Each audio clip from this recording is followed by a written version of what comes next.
नमस्कार लाडक्या ताईंनो, मी भाऊसाहेब कसबे. स्वागत आहे तुमचं माझ्या युट्यूब चॅनलमध्ये.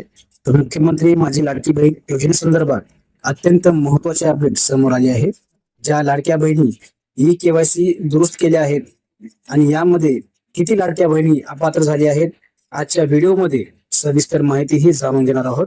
तर कृपया व्हिडिओ हा शेवटपर्यंत नक्की बघा. हा व्हिडिओ खूप उपयोगी ठरणार आहे. तर मुख्यमंत्री माझी लाडकी बहीण योजनेतून मोठी बातमी समोर आली आहे. राज्यातील 54 लाख महिला या योजनेतून अपात्र ठरल्याची आकडेवारी समोर आली आहे. 30 एप्रिल पर्यंत सर्व लाडक्या बहिणींना ई केवायसी करण्याची मुदत दिली होती. गुरुवारी ई केवायसी करण्याची मुदत संपली असून आता पात्र महिलांची आकडेवारी समोर आली आहे. मुख्यमंत्री माझी लाडकी बहीण योजनेसाठी ई केवायसी करण्यासाठी शेवटच्या दिवशी लाभार्थ्यांनी अल्प प्रतिसाद दाखवला. मार्च एप्रिल महिन्यात केलेल्या ई केवायसी नंतर 1,79,00,000 बहिणी पात्र ठरले आहेत अशी माहिती समोर आली आहे. तर 54 लाख लाभार्थी अपात्र ठरले आहेत. मार्च अखेर हा आकडा 68 लाख होता. एका महिन्यात 14 लाख लाभार्थ्यांची ई केवायसी दुरुस्ती करताना सरकारी कर्मचारी नाही असे स्पष्ट केले आहे. ई केवायसी प्रक्रिया पूर्ण झाल्यानंतर राज्यात 1,79,00,000 भगिनी या योजनेसाठी पात्र ठरले आहेत. तर 54 लाख लाभार्थी अपात्र ठरले आहेत.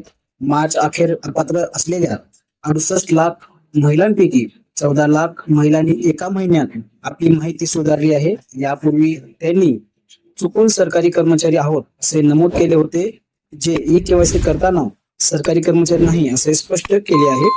ज्या 54 लाख लाडक्या भगिनी आहेत त्या आता अपात्र ठरल्या आहेत. त्यांचा या योजनेचा जो काही लाभ आहे तो आता कायमचा बंद करण्यात आलेला आहे.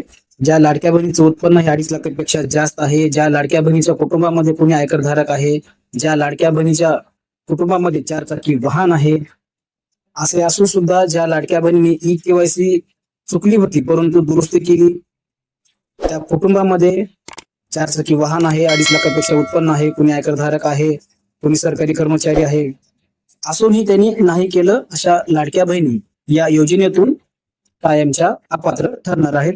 त्या लाडक्या बहिणींना जो काही लाभ आहे तो आता मिळणार नाही. लाडक्या बहिणींना मार्च एप्रिल असे 2 हप्ते एकत्र येतील असे काही रिपोर्टर्स मध्ये म्हटले जात आहे. मे महिन्याच्या 10 तारखेपर्यंत लाडकीच्या खात्यात एकत्र 3,000 रुपये येऊ शकतात असे म्हटले जात आहे. पण अद्याप यावर सरकारकडून कोणतीही स्पष्टीकरण अथवा माहिती देण्यात आलेली नाही. या योजनेसाठी ई केवायसी करण्याची शेवटची मुदत 30 एप्रिल 2026 रोजी संपली आहे. सरकारकडून आता ई केवायसी करण्याची मुदत वाढवण्याची शक्यता कमीच दिसत आहे. तर ज्या लाडक्या बहिणी ई केवायसी करूनही त्यांच्या कुटुंबामध्ये आयकरधारक, 4 चाकी वाहन, सरकारी नोकरी ज्या अशा आहेत, अशा लाडक्या बहिणींना या योजनेतून कायमचं अपात्र करण्यात आलेलं आहे. तर ही होती एक महत्वाची अपडेट.